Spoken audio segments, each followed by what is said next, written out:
Welcome to the Startup Grind. Good evening, everyone, and welcome to the last Startup Grind of the year, or if I want to be more dramatic, of the decade. And I'm really happy with our guest this evening because if you look back at the videos on our YouTube channel, Ahmad used to be on this side conducting the interviews, and now he's went on to start his own startup. So I'm really happy to see that, and to see that how Sirdab Lab was encouraging of employees themselves starting their businesses and the success that Ahmad has reached. So with us today is Ahmad Al-Obaid, CEO of Armada Delivery Solutions. Welcome, Ahmad. Thank you. Thank you very much. So to start off with, I'd like to know a bit about your background before starting Armada. Definitely. It's amazing to be here. This used to be my home for around a year during my career before starting Armada. So I'll kickstart by chatting very quickly and very easily on what happened before starting Armada. So I have a background in finance. I graduated with a finance degree from Kuwait University. And as expected, I decided to move into the finance industry, right? I worked in corporate banking, which really expanded my horizons and allowed me to understand the business handlings from a perspective of a CEO, manager, finance manager, accountant, because those were the people I used to talk to as part of my portfolio and as part of the loans I used to give. 2 years later, 2.5 years later actually, I saw that things started to be very, very, very, very annoying. From regards, as a person, I like excitement, I like challenges. So the job itself as a corporate banker started to become very recurrent. Come into work, have a target, portfolio, increase it, and then just so on and so forth. There's no challenges. So I literally went and searched online, and I found the opportunity to work as a business development manager in Sirdab Lab. And it was off of an Instagram account. So Sirdab Lab decided to post an ad on Instagram. And I actually got a lot of traction.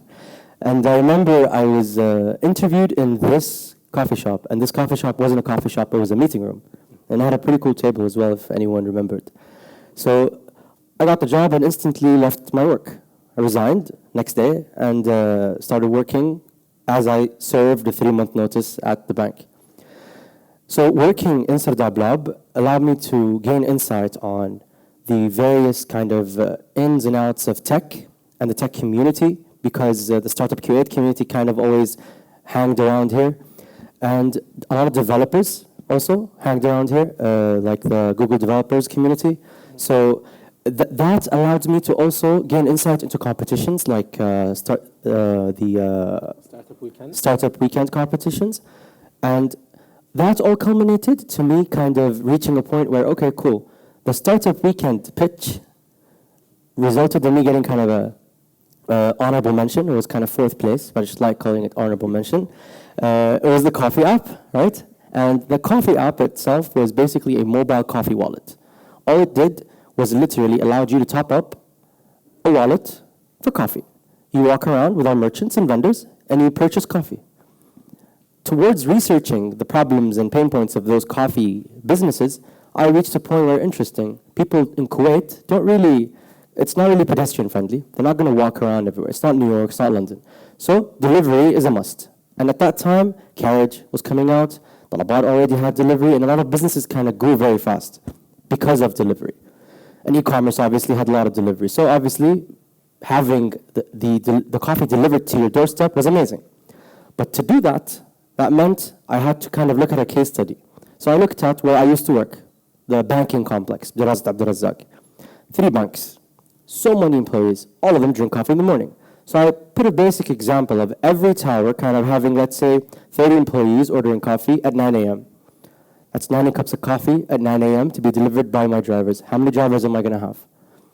The market didn't really allow me the ability, unless I had so much money, to have so many drivers deliver 90 cups of coffee to one location and go up elevators and find parking. So, and with the traffic kept in mind. So that brought me into kind of finding out that the pain point is not only for coffee guys, it's for everyone. Delivery is a pain point. Everyone faces a problem to deliver something. So inside Dablab, Haidar actually introduced me to my first investors. And I sat down with them literally, weather was very nice, sat down outside, and I chatted with them. They're the founders of the restaurants of China Garden. They also have that pain point. So I talked to them and chatted with them, and they ended up saying, this idea that you have doesn't need to be for coffee. Cancel the idea of coffee and make it a bigger idea to deliver food. Because at the time, food, F&B industry was going more hockey stick, I don't know, something even bigger, better than a hockey stick, I don't know what it is. But that in mind, Armada was born, right? So we sat down, we had kind of a board in their offices, and we kind of mapped out their pain points, which were the segue to kind of building a better Armada. And the idea at first was very simple, creating a dashboard to allow dispatch to drivers for branches. And we built an MVP, which we tested with their restaurants. They loved the idea, so they ended up being the first investors in Armada. So that's kind of a segue to what you have to talk about actually, next. you mentioned quite a few interesting things. First of all, if you're not familiar with Startup Weekend, it's basically it's an event where you attend on a Thursday evening. People pitch ideas, and then other people who are interested in design or development come to the people whose idea they found interesting, and over the weekend they actually build a prototype, an example of the kind of idea that they have. So within that experience, you get a sense of what it's like building a startup. Okay, in case you weren't familiar with the Startup Weekend. Another interesting thing you mentioned is that although you identified an opportunity, you realized that there was a much bigger opportunity within that space. Because what I've seen, many founders, they get fixated on one idea and they feel like they have to solve that idea. But you are open to actually pursuing other ideas. Can you just describe specifically what Armada is as a solution? Definitely. So initially, as I mentioned, Armada is a platform to dispatch deliveries to drivers, right? So very simply, let's say here Faisal has a restaurant, and Faisal's restaurant requires drivers to deliver the product. What we did was we aggregated the opportunities of supply in our industry, which is the delivery companies, the freelance drivers, people who have a vehicle within their business that would like to occupy idle time, and that is the supply of Armada. The demand is the restaurants. At first, that was the target market, right? So those restaurants would very simply access the dashboard, request the driver. The closest driver would receive that delivery request and fulfill the delivery. That's kind of initially what Armada was all about. Okay. And how has the concept of Armada developed since the early days? Definitely. So you can't, and I've learned that the hard way, right? You can't force feed anyone features and products. So we could have kind of spent 6 months, 8 months, a year building features just to launch and then see that people use only one of those hundreds of features I built, right? It's annoying. It feels bad. You spend so much development hours. The developers themselves will be frustrated, actually. So we decided to kind of progress to see the pain points that the customers have using our feature base. At first, it might be annoying to the customer, right? That why don't you have that feature? But we have a pipeline of features we didn't build that we prioritize based on those pain points. So for example, a basic UI feature that we saw that was an issue to customers was we had, as Armada's UI, half of it was a map, and the other half was an order management kind of Kanban style page, where basically there's lanes where you kind of manage the delivery process, as in accepted, en route, if there's a failure, then completed. Some customers we saw would have loved to have a bigger map. Other customers would have loved to have a bigger Kanban. So we decided to very simply, that's just a simple feature, but it makes a difference. It's basically have an arrow that allows them to expand the map or expand the Kanban. So that's one of the things that developed from a UI perspective. Based on customer feedback? Exactly, customer feedback, because basically we kind of do random visits to customers and we kind of find what pain points they have, and we talk to the user himself. So the manager isn't the person to talk to, because he's not really handling the day-to-day of the software. Yeah. So that's a very basic kind of development, but there's also developments from a business model perspective. So for example, we worked with various revenue models. And those revenue models changed a lot as we went through the years. So Armada was launched in 2016, and till date, we maybe changed the revenue model 3-4 times. And we might change them more in the future, we don't know. But so far, it's stable, right? So one of the revenue models we started with was a basic salary, right? Whenever I thought of paying an employee, which is a driver, I paid him a salary. But that didn't work because he wasn't incentivized as much. So we decided to move to a revenue share, but that revenue share had to have some sort of basic, which is basically the hourly guarantee we give drivers to stay online. Okay. That led to another problem. So drivers didn't accept the deliveries because they had a guarantee. So we decided to kind of create a mixture between both and deploy that, and this is what works today. Because that way, both sides of the equation, the demand supply, are balanced out. So that's another development with regards to the revenue model of the product. Okay. And you said your background is in finance. How did you get into the tech space? How did you address developing an actual tech product? So being a startup lab helped, right? Okay. There's a lot of talks, a lot of people. Like Haidar asked me yesterday or the day before that, what books do you like to read that help you kind of build your business? I actually prefer talking to people. So if there's developers, if there's people who build businesses, Haidar, for example, you ask a lot of these people what they do, you kind of get and grasp more of the knowledge. Of course, other ways was starting small projects, not really MVPs, but call them examples or tests, that helped me in building a better Armada. So call it a sandbox environment that I created for myself whilst being at Armada, at Startup Lab. Okay. So that's kind of what created the segue. Okay, and how did you actually build the product? So the product itself, obviously I needed a developer, but initially we said that we needed someone to help us build the business, right? So a technical co-founder. So I couldn't find, because at the time, anyone that I knew in the circles that I had was either building his own business or worked at a bank or a telecom, or was too expensive to hire. So what I did was I posted an ad on angel.co, and I got a lot of developers that applied to that ad. That ad had to have a hook, right? Like any good marketing campaign or a business had to have a hook. So the hook for me was a vesting schedule. Vesting schedule is basically when you tell an employee or a person who's about to be an employee that they will be part of this business as a shareholder, but over a period of time. They have to earn it. So that vesting schedule attracted a better caliber of developers. And I actually attracted a lot of developers. I ended up with having a Brazilian developer. Okay. Worked off Kuwait, and it worked out really well. But eventually, after a while, I needed him to be here as a CTO, so he wasn't able to. So I switched to another developer, which I also get off of angel.co. Okay. And that developer was the one who stayed and stuck and kind of is with me today. Okay. Just out of interest, why did you choose angel.co and So the platform? Browsing the opportunities before I started Armada, I saw that a lot of opportunities kind of congregated there are tech-oriented, had a startup vibe. A lot of the people that were there were looking for something with a startup vibe. And honestly, I did also post on LinkedIn and bait.com. Okay. But the caliber of employees that applied to both those platforms weren't the caliber that interested me or attracted my attention.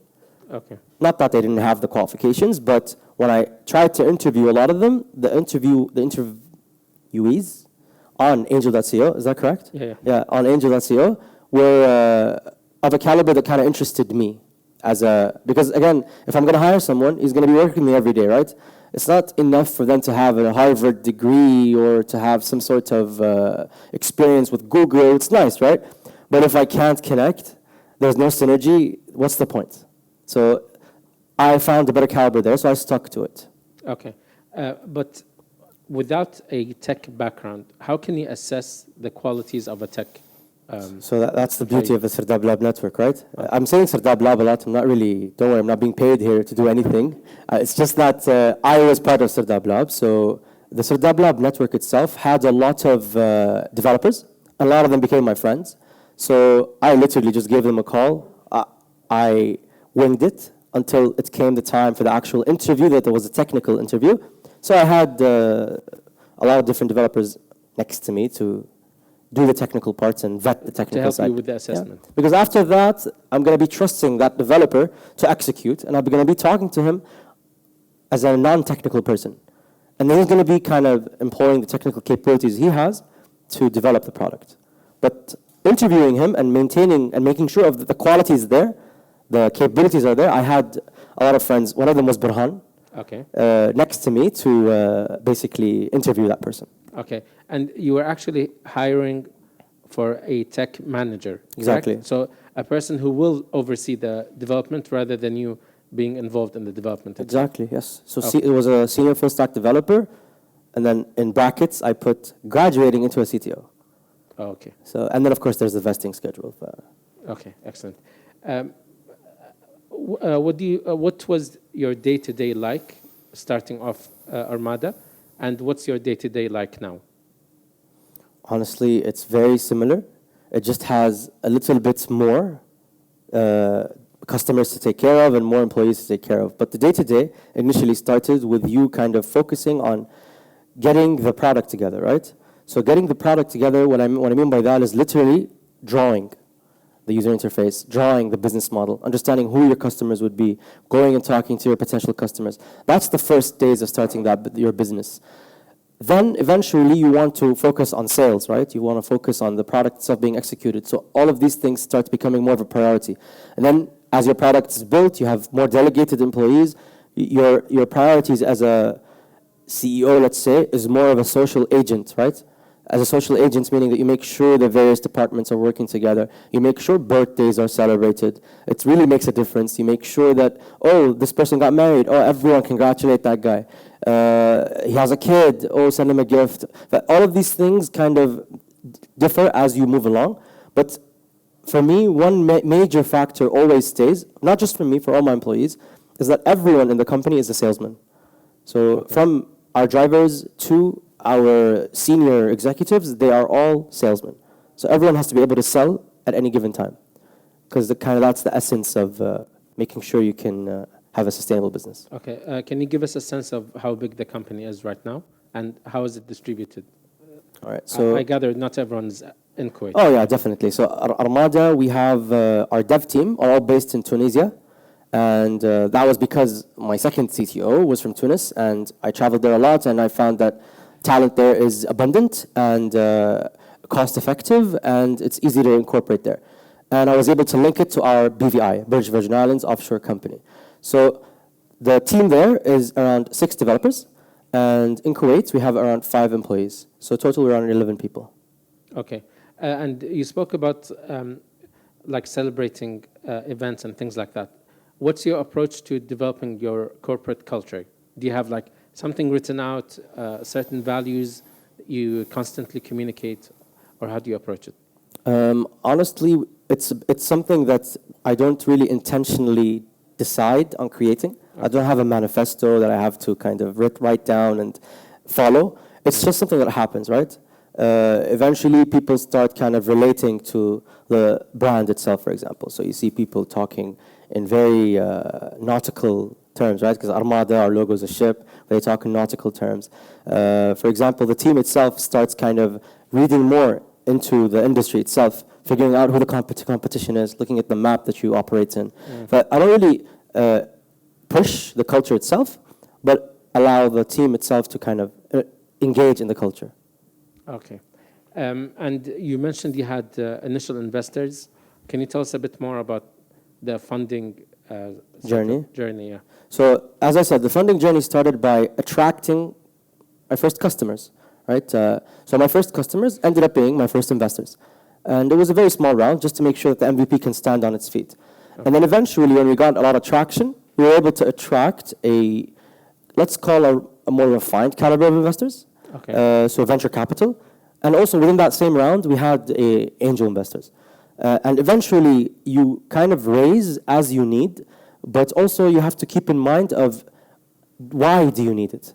Sometimes if you just needed to plug a gap within your working capital, for example, you have a problem between your receivables and payables method. If you're just doing it for that, maybe you should revise your business model or revenue model to see how you can actually support yourself. For me, if I would give any point of advice, it's initially, from the beginning, it would be kind of very smart for you to build a business that can sustain itself from a revenue standpoint. Okay. And there's a lot of successful businesses today that actually reach unicorn status that haven't raised a single dime. Mm-hmm. And I believe, in my opinion, that is amazing. To be able to kind of come up with an amazing revenue model to sustain your own business.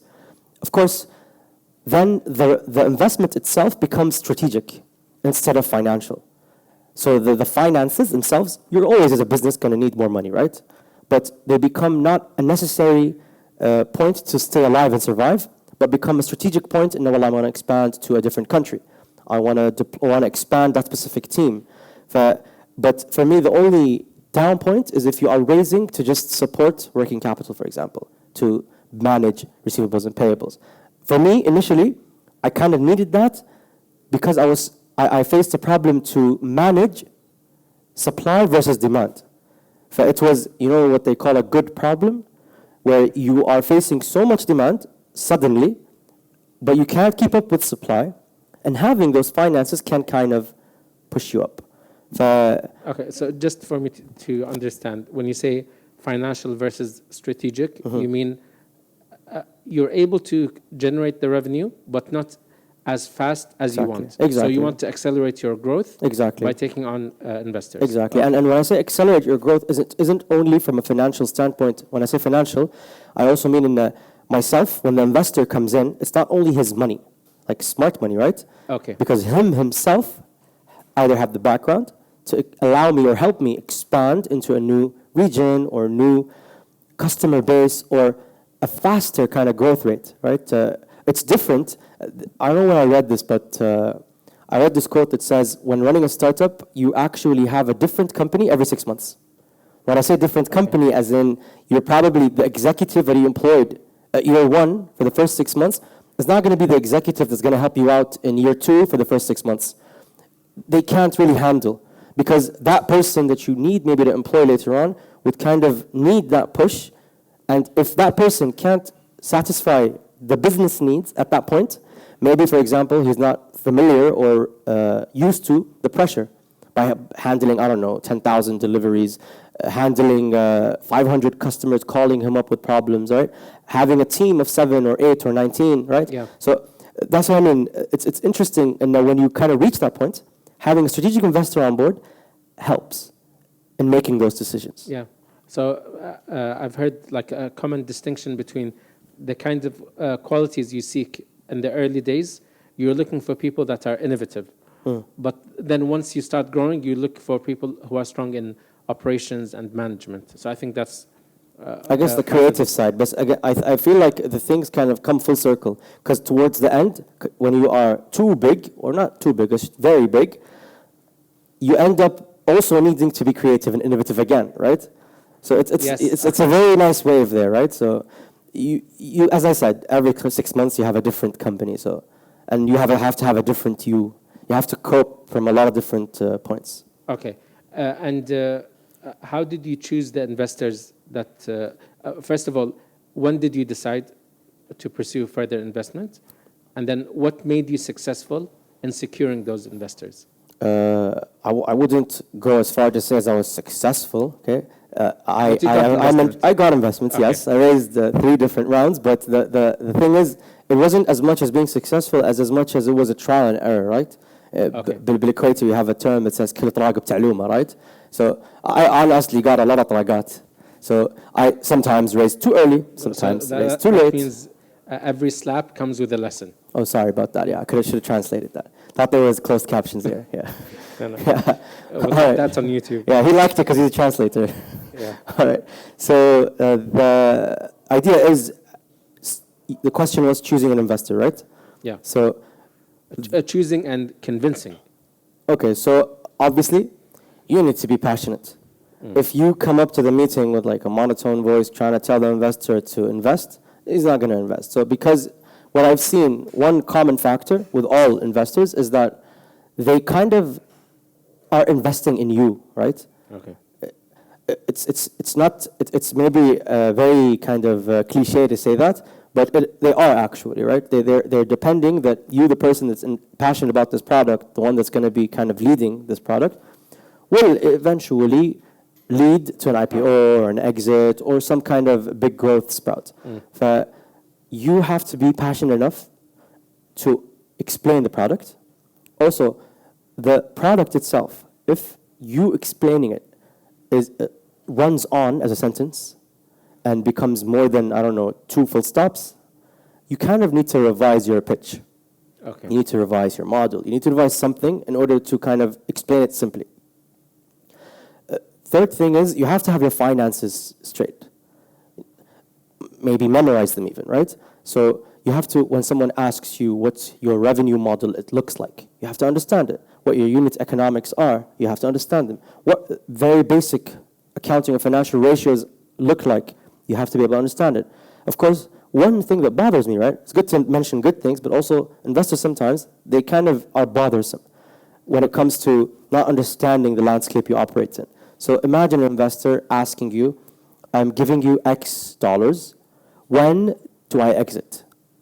That question isn't really, I don't have a plan, right? Oh, within 3 years, I'm planning to exit from person X with this round, with this valuation. That's not how it works, right? Yeah. And then, of course, other investors sometimes ask you for a, I don't know, 4-year projection, right? Imagine sitting down with an investor and you're a startup and they ask you for a 4-year projection. Okay, what am I projecting really? Yeah. Today, until 6 months, then things could change. Yeah. So that projection that I give you today could change in 6 months. What's the point of it? So you kind of, within selecting the investor is kind of selecting himself from my perspective. Okay, you look for exactly, red flags. Red flags. I had an investor ask me for dividends. He's actually asking me, when do you give out dividends? So that's not how it works. So the idea is the investor kind of selects himself, I guess. And of course, you reach points sometimes maybe where some lead investor would be convinced, and then they take on the round for you, right? They kind of bring in or pull in investors to close that round for you. So there's a lot of different ways when it comes to raising rounds, but I guess the essential idea of it all is that you have your business mentality, your finances in play, and have a pitch deck that's kind of gonna sell itself. Okay. For at least that first meeting, to get that first meeting. And can we learn from some of the slaps you got? So what things did you do that didn't work out, and Definitely. So for people to avoid? Definitely. So, for example, the finances itself, you not really understanding them, that was one of the first slaps I got, right? Okay. Which is why I'm telling you about them. So, attending a meeting or kind of preparing a pitch deck and giving information, and you have to know that once you arrive at that meeting, the investor has done their due diligence. So they probably know your financials a lot. So when you attend that meeting and there's a mismatch in what you're saying and what your pitch deck presented. exactly, Okay. That's one of the very annoying things that you can do for yourself, kind of like shooting yourself in the foot. That's one of the problems. Okay, excellent. And speaking of the industry landscape when it comes to logistics, what have you learned in the last 3 or so years about logistics in Kuwait? And then we'll talk about international logistics. Okay. So as we all know, right, delivery has boomed in the past 3-4 years, right? Everything's been delivered. Carriage, for example, you see those icons just going on and on and on. They deliver everything. E-commerce platforms are kind of racing to deliver for you, not in 48 hours, not in 24 hours, not even in 6 hours. They want to deliver it within 2 hours, 1 hour, right? Jeff Bezos, right, he's now investing in airplanes just to make sure that all over the world he can deliver within 1 day. So there's a lot of different kind of changes happening. And in Kuwait specifically, we've seen the industry boom, right? From essentially, before tech came into play with logistics when it comes to last mile delivery, people relied on signing contracts with delivery companies to kind of support their deliveries on a daily basis. Then what came into play, those contracts started being creative, right? So they provide it to you on an on-demand basis or on a kind of contractual basis per hour. So when we came in to the playing field, it was tough to convince supply and demand for something else. So we decided to kind of work with freelancers only. So the changes kind of happened there. Suddenly, there's a lot of freelancers now, instead of marketing themselves directly, they kind of come with us and are available to the masses by a click of a button. Sorry, you mean freelance drivers? Drivers, yes. You're sort of gathering them into a single fleet. Exactly. So essentially, initially, Manadib, right, the freelance drivers existed before Armada existed. They're there. Everyone used them for home businesses, for purposes that I needed at home, anything, right? Businesses had them as support drivers. What I did was just make sure that that driver is qualified, isn't trained, make sure he has the right legalities, and then, of course, make sure that he had a uniform. So when it comes to a uniform, is a look and a uniform training. So that when you request the driver, the business owner or the home business, you have a kind of a confirmed experience all the time. So that's what we did when it comes to changes in that delivery landscape. Today, as you see, that same freelancer is used by Carriage, by Talabat, by a lot of different businesses. Of course, the introduction of delivery when it comes to smaller delivery cycles. So let's say your house is in Kuwait City, and you are requesting a delivery from a restaurant within Kuwait City. Most probably, most of the aggregators today, what they're doing is they're kind of creating a very small radius in order to commit to a delivery time. Okay. So that meant the changes of the vehicle. So instead of a car now, you can see a lot of different bikes outside, right? And most of those bikes are outside because they can deliver within short distances in very good timing. So, and things move on and move and progressing. For example, all of these changes that you see, we actually implemented within our tech, right, to kind of support and onboard. And you reach a point where you understand, okay, the market itself as a playing field, it's crowded, right? How can you move forward and employ a bigger space? As in, I attract a bigger customer base. So what I did is we looked at the supply chain, right? Today, Armada, not today it changed, but for example, let's say 6 months ago, Armada's only employed the last mile delivery aspect. So if you imagine a supply chain, to give a simple example, let's say coffee, right? Coffee starts at a farm, right? The farm, then it's the products themselves are taken to a sort of aggregation place where they kind of treat it, right? And then they package it, and they ship it, and it comes here, right? It's delivered right here. They make the coffee, you order it, you either drink it here or it's delivered to your house. That is a whole supply chain. Armada only deals in last mile to deliver the coffee to your doorstep. So we kind of zoomed out and looked at there's a huge picture here. So our product today developed towards employing and enabling and empowering the same customer, right? It's the same customer that we helped deliver last mile, but now we just zoomed out and our tech kind of helps the whole supply chain. So, okay, and that's something that's already launched, or that's inshallah, we'll be launching it in 2020. Okay. Within the local industry, because I've seen a lot of startup founders, when competition exists, they don't even bother going into that space. So how did you navigate your competition? How do you make your own offering stand out from the rest? Definitely. So for us, I look at competition as an opportunity to collaborate, right? Definitely there's going to be competition that's head-to-head to you, right? But I also kind of employ what they call a blue ocean strategy, right? Okay. So I separate my product offerings from what's available in the market and kind of employ the fact that the competition exists as a benchmark, right?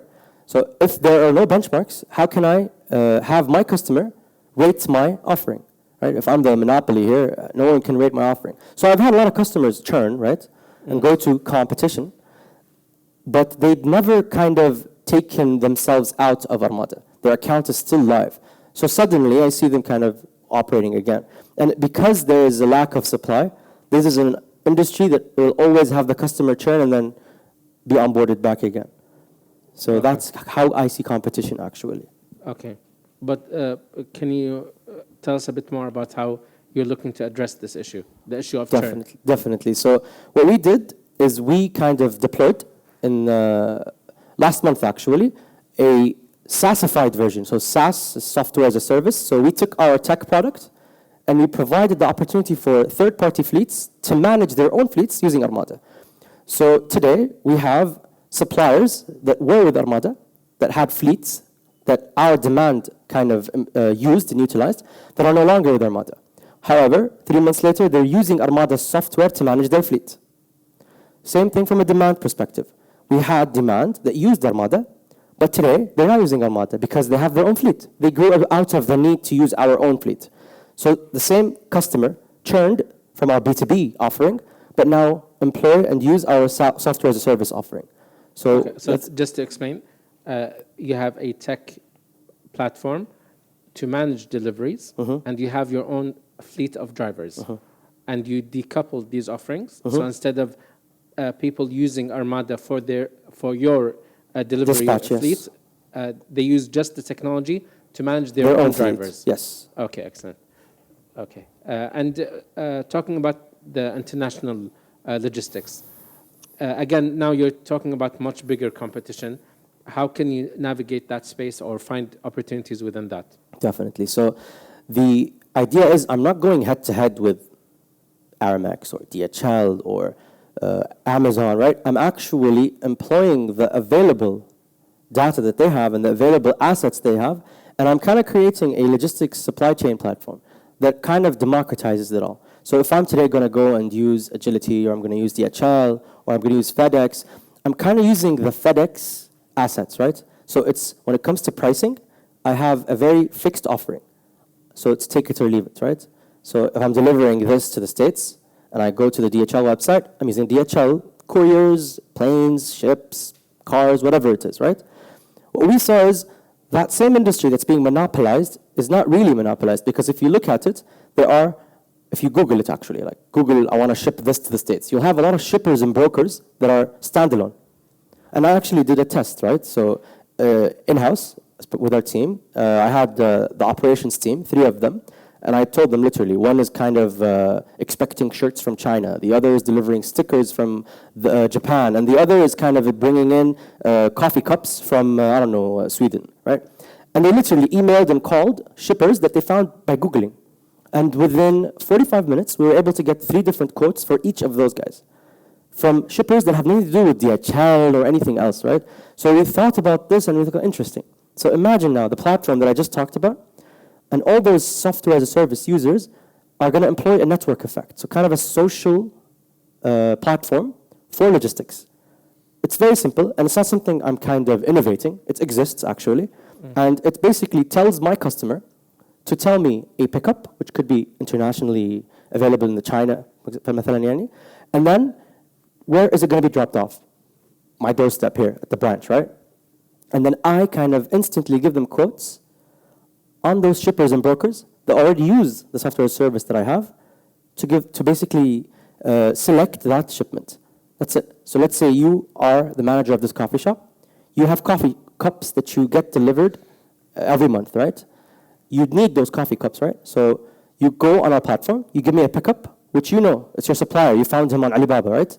So you give me the address of his factory, and then you give me your address. Instantly, the system that we're building will give you quotes. You select one quote that you like, and then you're matched.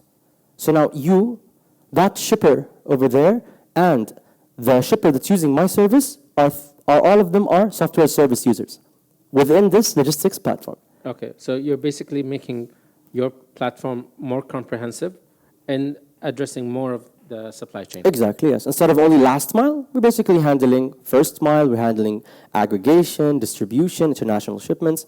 That's inshallah going to be launched in 2020. Okay. Yeah, first quarter, inshallah. Excellent. Wish you all the best. Thank you. And so far, can you tell us what have been your biggest challenges in building Armada? Definitely. So I'm a solo founder, and in specific industries, that could be something that's nice, right? Which I call, I don't know if that's the right term, but vacation businesses. I don't know. Lifestyle businesses. Lifestyle businesses, yeah. So businesses which you kind of start to and expect generations ahead to have available, right? For me, that is something that's okay, right? For example, yourself, right? Having a podcast. Yeah. That's okay to be sole founder, right? But a very operationally comprehensive business, to be a sole co-founder, it's tiring, right? So that's one of the challenges I faced. I didn't have a co-founder to kind of depend on. Okay. Depend on in what sense? Of course, delegating tasks, being there emotionally, right? The roller coaster wise, as a business, you go up and down. And if you think that it's only financially or product or customer za'lan or customer is angry and you need to kind of calm them down, no, it's also you as a person, right? You're a vessel and you're kind of running the business every day and it's emotionally draining. So if you don't have kind of let's call a ping pong kind of situation happening where you talk about problems. And so, trust me, just talking about a problem kind of, de-stresses you, okay, it's not really a problem. I'm just exaggerating the problem itself or overthinking the problem. So that's one of the main challenges I faced, actually. Okay. Any other challenges?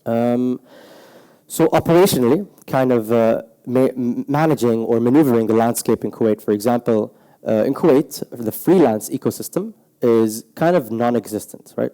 So from my perspective, the freelance ecosystem that I face is drivers, right? And drivers and manadib exist, right? Every day, technically anyone here can be a driver and deliver things from one point to another. But in Kuwait, that is not legal or illegal. It's in a gray area, and maneuvering that gray area is tough. So that is another challenge, kind of employing the supply I had and maneuvering it in a landscape that didn't really create a legal entity for it, right? So it doesn't exist. And not just freelance when it comes to drivers. If you're an artist, if you're a lawyer, if you're a teacher, if you're a plumber, if you're a carpenter, and you work as a freelancer, it is illegal in Kuwait. Okay. So when I say illegal, it's not really legal as well, but it's in a limbo state. Okay. Because it exists, it's just that no one addressed it and created kind of a box for it. Okay. So it's being done, but there's no legal framework for it. But for example, in Saudi Arabia, they created kind of a vehicle, a government-based vehicle that kind of allowed you to go and get a license to operate that service. So I'm a carpenter, but I'm actually a teacher by day. So I want to be a carpenter by night. Okay. In Kuwait, that could be illegal.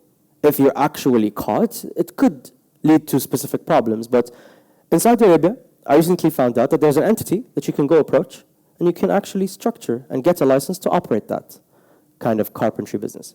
Okay. This is another challenge that I faced. Okay. So before I hand it over to Q&A, I just had a couple of questions. What are your recommendations for startup founders, whether they're starting out or growing their startups? Definitely is to actually start. Right? It's a lot of us kind of take that for granted. But if you end up in a cycle where you're testing and not deploying and then trying to find who your customer is, if you are stuck in that cycle, you'll never launch. And you'll never find out who your customer is actually. So I think the best advice I can give is to actually jump off a cliff and build your wings as you go. Okay. Yeah. So do something. Yes, and of course, always surround yourself with an ecosystem similar to Startup Lab, right? So yeah, it's important to have that ecosystem, to be honest, because whatever you lack in any expertise, someone else can plug in that gap, right? If it comes from finance perspective, operational perspective, creative perspective, literally anything, you can kind of plug it in. Okay. You don't have books to recommend, right? Honestly, Muna, a couple of years ago, introduced me to a cool concept, people as an open book, right? So people as an open book is, for me, much, much better than, of course, read books, right? Read books as much as you can. I don't personally. I prefer podcasts and YouTubes and talks. But people as an open book is much, much better for me. So I call Muna, hey Muna, how are you? Just have coffee? Oh, I'm reading a book, actually. Because whatever experience Muna had, I'm reading it, right? Same thing with Haida, same thing with any random person. Don't stop people in the streets, but if you're that social, why not? Yeah. Okay.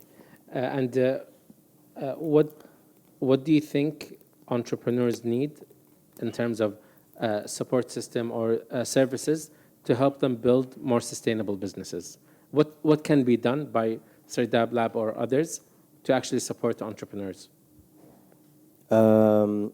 I don't think I am the person to kind of say this. Then I'm struggling to find that right answer to that. Okay. But definitely, I'm not going to say lobbying, right? But I'm going to say in understanding from an ecosystem, that because I, as Armada, operate in Kuwait, right?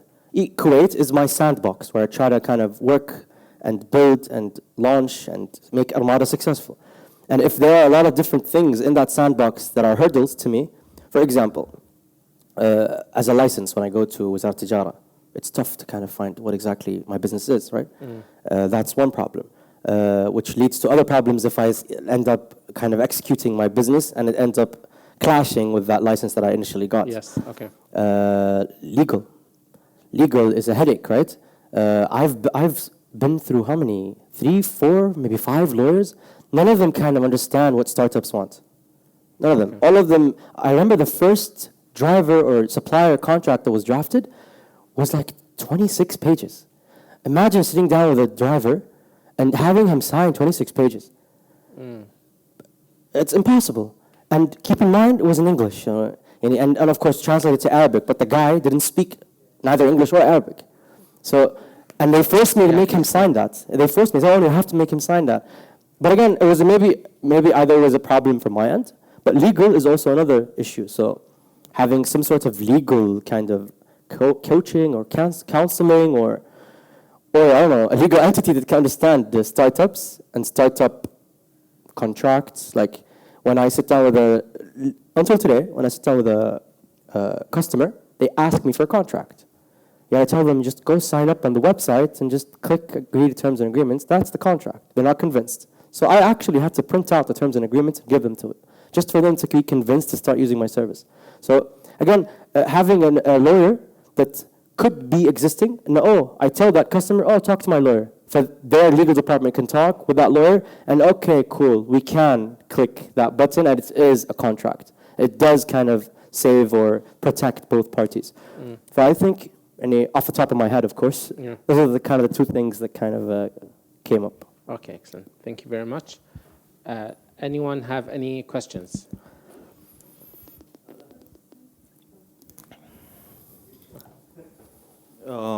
First, I would like to commend you coming from the same space. I'm ex-FedEx myself, ex-Posta Plus as well. I understand the difficulties of running such business all alone. I mean, you guys gonna have to clap for him. You know, it's a major. My question is of 2 branches. One is actually both are into the legal aspects of the business. First is the freelance ecosystem. It's very difficult in Kuwait. I understand this is the model that you're running is a crowdsourced model.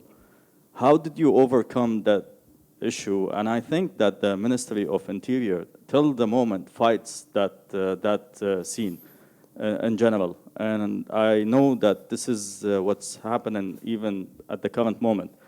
This is one thing. The other thing is the incorporation of the business in Tunisia. I'm kind of interested to understand how did you do that. That's it. Okay, so the first question you had was about the freelancers. So I mentioned that it is a huge problem, right? And for us to overcome that, we kind of diversified our supply offering. So our supply offering isn't only from freelancers as a crowdsourced model, it's actually also collaborating with delivery companies in Kuwait, which exist legally and have employees that exist legally within their entity. So that's one way we diversified and kind of hedged that risk. The second question is regarding the incorporation. Yeah, so Armada as an entity exists as a BVI, which is a British Virgin Islands offshore company. And then that offshore company owns everything else. So either directly with Tunisia, which the government allows, 100% ownership, 99% and 1% for me, because a human has to exist, can't be just a company.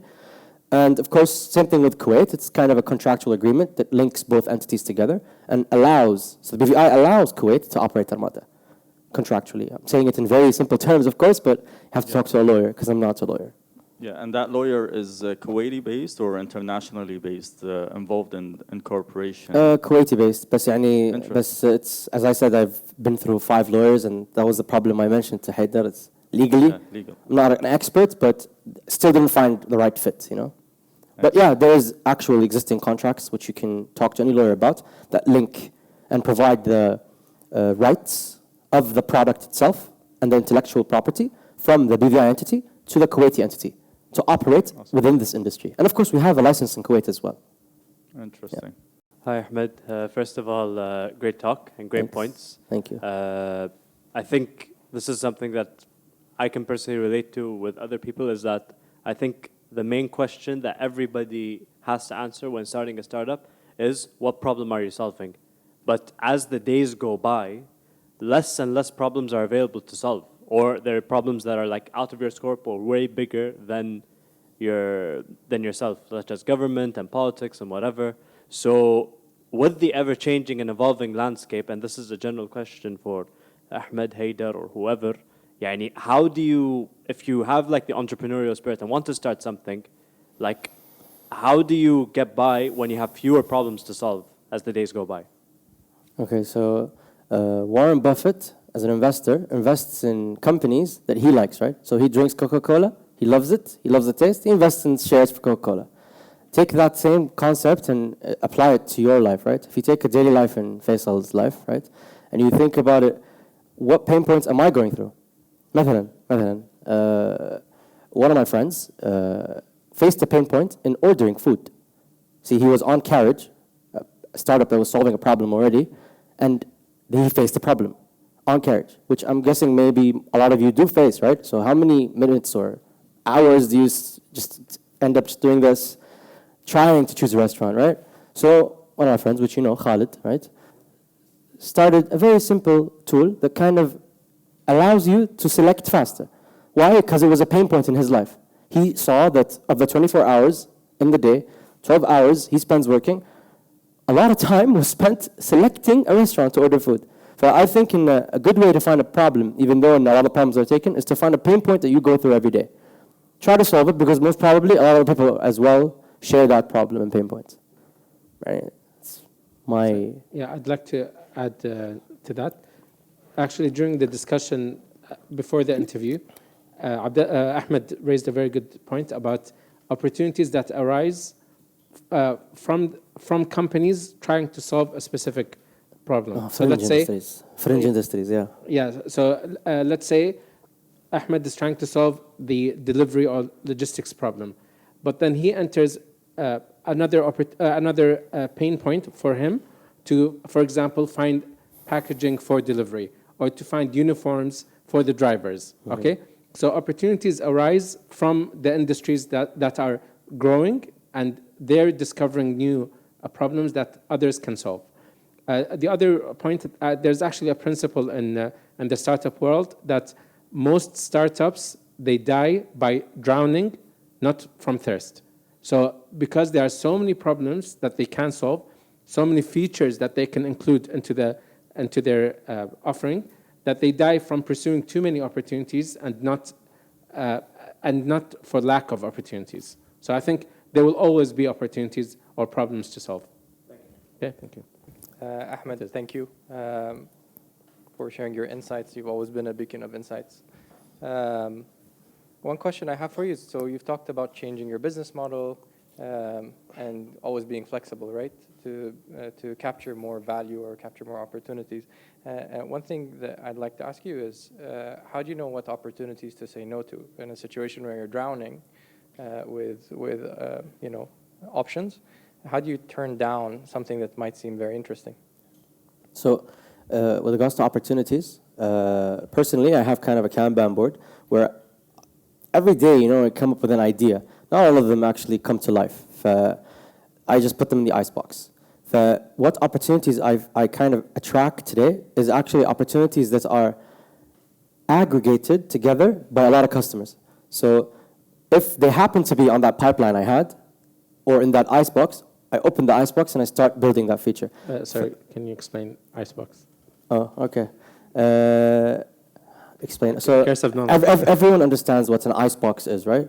You kind of store stuff in it, right? So it doesn't go bad. It's not physical icebox. So imagine having a mental icebox or an icebox on a Kanban board, or basically is an idea that existed within a team meeting or with an idea that I had on an airplane or an airport or on a hike or on a beach somewhere. I come up with this idea, but it doesn't always come to life. So, and I'm sure that I'm not going to tell my developers to stop what they're doing and build it. So one of those ideas, for example, which you're familiar with, yani. Salim is, by the way, one of our Armada's amazing partners, yani. He's the founder and CEO with his friend here of Tapcom, yani. Really cool guys. So the idea here is one of the features that we deployed recently and was working on for the past month was bulk delivery. Why? Because suddenly we found out that in that supply chain, a lot of our customers that we delivered in last mile also had distribution networks from central kitchens, from storage, from warehousings, and also a lot of customers had distribution networks. So that pipeline product that was in the icebox, which we didn't prioritize, suddenly came into play. So the way we prioritize and say no is literally when our customer, or not customer, customers, paying customers, say yes, we want that feature, we would be using it, we would like it. And if I also see it as a hurdle in my sales pipeline, so if a lot of my sales meetings end up not closing as a funnel because that feature doesn't exist, then that feature is something I pursue. So like intensity of demand. Exactly. This is what you, okay. Hello, Sahlan. We're proud of you, Ahmad. I remember you 2016. We were sitting in Magnet Cafe, doing Skype meeting with the States at 10 p.m. So I really remember the grind there. And you were reading books. So you were reading. My question is with regards to the dealing with developers. On top of my head, five different projects from different sectors. Guys started the project, then stopped because a developer he didn't execute the plan well. They had an idea.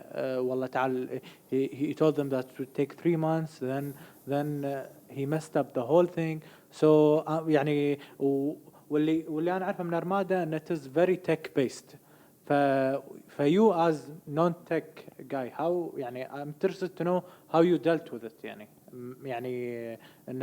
developing a tech based company with you not being a developer. So first of all, the basic of it all is to make sure that your source code or your core code is something you own. So because I've seen a lot of entrepreneurs kind of come to me or hear about them, they don't own their code. As in the company they employed, the developer they worked with is, for lack of a better word, terrorizing them for their code. Like saying, oh, you want the code? Pay $4,000. That's an issue, right? So you make sure that you own the code, right? That's the first thing. Second is make sure there's proper documentation. So that if the developer is bad, you can say goodbye to him and employ another guy who can be easily onboarded because there's proper documentation. So, and also, thirdly, as a non-technical person in a technical startup, you kind of need to educate yourself. Not saying to the point of development, maybe that's something that interests you, but to the point of actually understanding the technical lingo by attending courses online, by reading a lot of things. When I say reading, not necessarily reading a whole book with 15, 16 chapters, but maybe an article on Medium, maybe listening to a TED Talk. Anything literally can add snippets of information which you can collectively bring together. And when sitting with a developer or a team of developers, you can kind of grasp what they're saying so that you don't get not understanding a lot of things they're saying. And of course, you can never avoid problems, but be flexible enough or malleable enough to move away from them once they happen. That's what I faced. So trust me, my first CTO was from Brazil. 6 months in, I decided I want to bring him to Kuwait. He said yes. He came to Kuwait. 2 months in, the 3rd month, he escaped. I'm not being dramatic here. We came to the office Thursday morning, he wasn't there. Very clean office, he wasn't there. 2 weeks later, he sends a long email. He says sorry, and he mentioned, for example, Wallah, it's the first time I leave South America. Okay, that's a shock to me. He comes to Kuwait. And then secondly, he says, every day on the news, I see there's a bomb here, a terrorist there. He's scared. Thirdly, he was recently engaged, so he missed his wife. For all of these 3 things, what I didn't understand was why he thought he was in a hostage scenario in Kuwait. I didn't really, am I that kind of a tyrant as a CEO? I don't know. It also made me think a lot, right? So again, when that happened, I didn't have a CEO. I didn't have a CTO. I'm not a developer. I have my code there. I can see it on GitHub, on everything. But so I decided to click, and I hired a company to fill in the gap until I found a CTO, which then I brought in. And because there was proper documentation in play, he was easily onboarded. So again, problems will exist. You have to be a hustler. Yeah. Thank you. Hi, Ahmed. So I wanted to ask you, before you jumped into the whole coding development scene, how long did you spend in business planning, business modeling? And, I can't. So before you jumped into the development phase, how long did you spend in the design and planning, business modeling, and the paperwork, groundwork, basically? This is what how Armada should operate. And second question, which follows up with something, the problems there's a lot of problems being solved, but I feel like I come across with so many problems. I feel those are pain points, and what I do is, oh, that's a good situation, that's a good solution. What I would do, I open my notebook, I write it down, and then chapter closed. So what motivates you, or like what would you think should motivate us to go back and solve it? I understand you said that you do small projects or small sandboxes projects, and you test it out. But what do you think we should do? Right? Pick my notebook and go challenge it, action it. What was the first question? The first one was, before you delve completely into Armada, what was your business planning, business modeling? I think I can answer both questions in like one thing. So first of all, you have to start, right? So you said how long it took me to kind of plan and do the business model. I think that's an ongoing thing. Till date, I do it every day with my team, my investors, my friends. It's always going to be an evolving product. But when it comes to starting the business itself, that's what an MVP is for, right? The minimum viable product. So, of course, as a technical business, you needed some sort of tech orientation to kind of provide the value to the customer you're actually approaching. But before that technical aspect existed, you have to understand that the app or website or technical aspect is a facilitator, right? An engine that kind of accelerates your growth. But there has to be some sort of offline basis. So imagine there's no internet. Does your business exist? Imagine if you answer that question, no. That's bad, right? For us, initially where we started, okay, cool. Our business is literally matching supply and demand, right?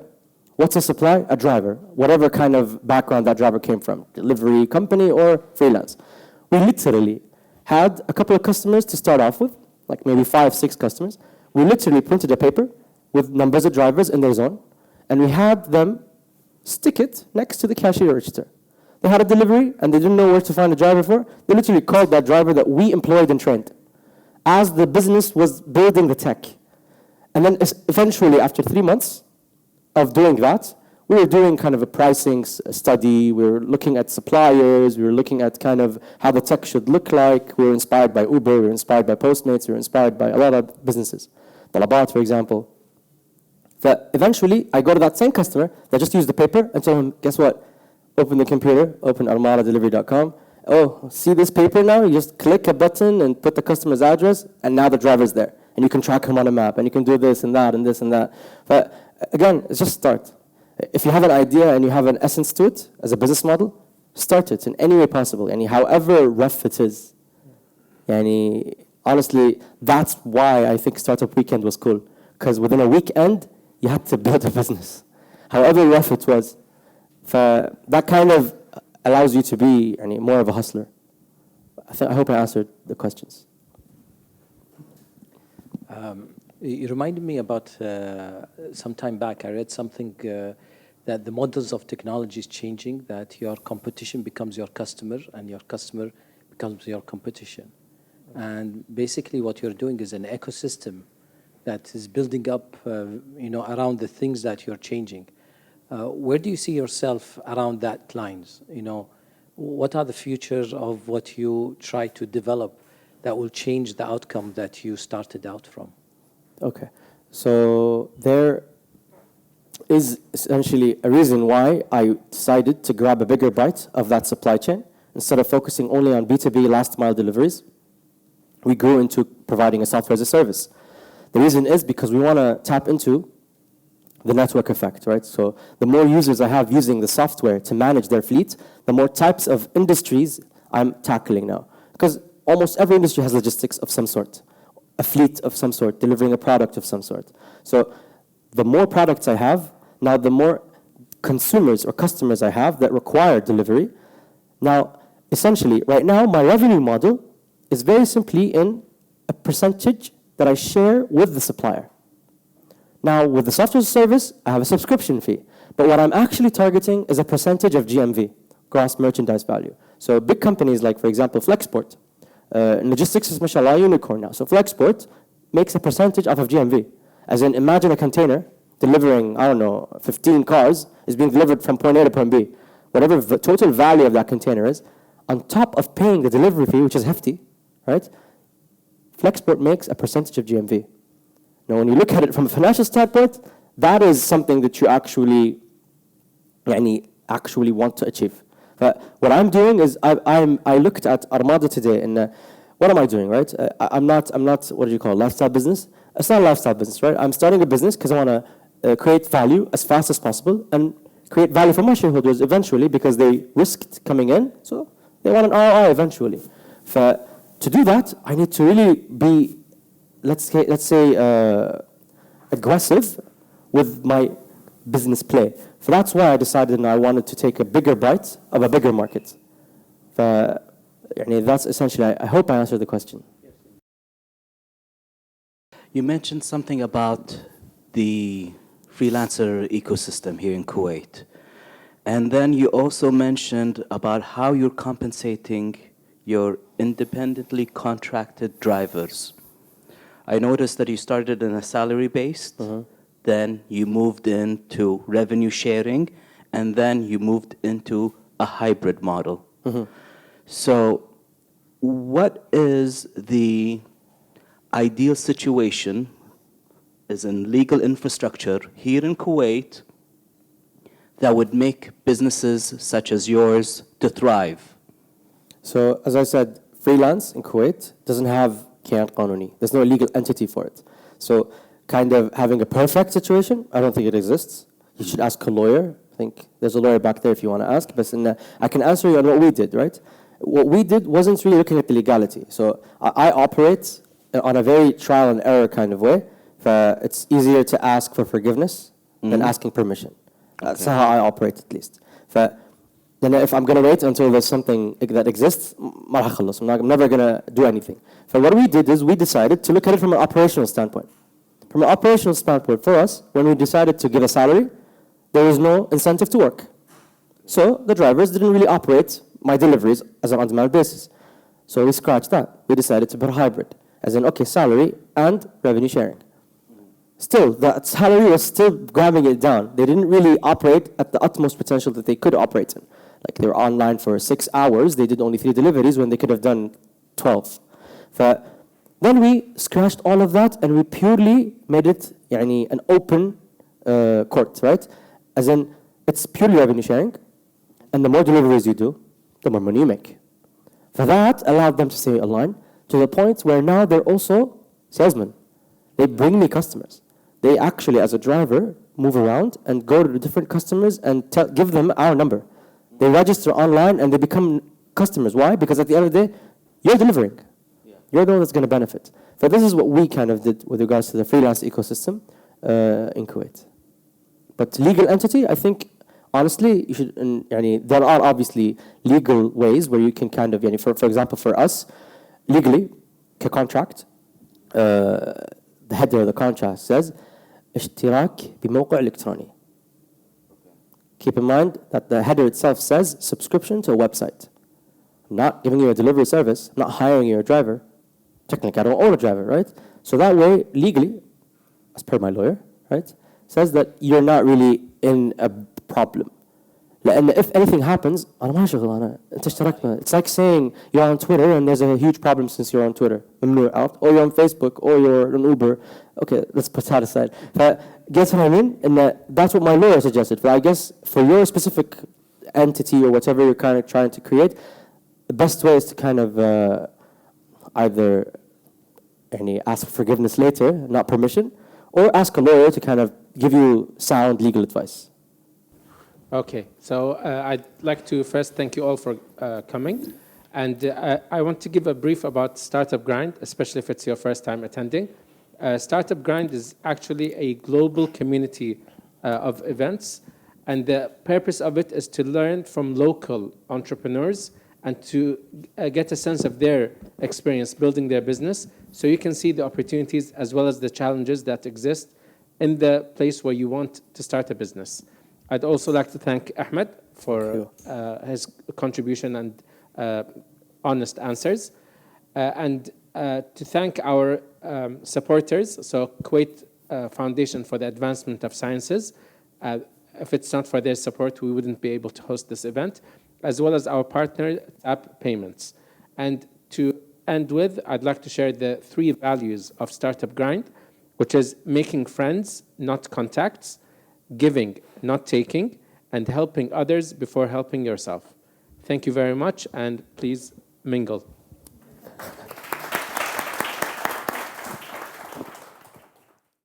Thank you very much, Sir Dabla, for hosting me tonight. And the audience was amazing. The engagement with the audience was amazing. I really recommend anyone to always follow Sir Dablab's account on Instagram and the website in order to come and attend these kind of events, because only with you guys can we really collaborate together and educate the community in how tech, how entrepreneurship can really help in creating a better ecosystem in Kuwait.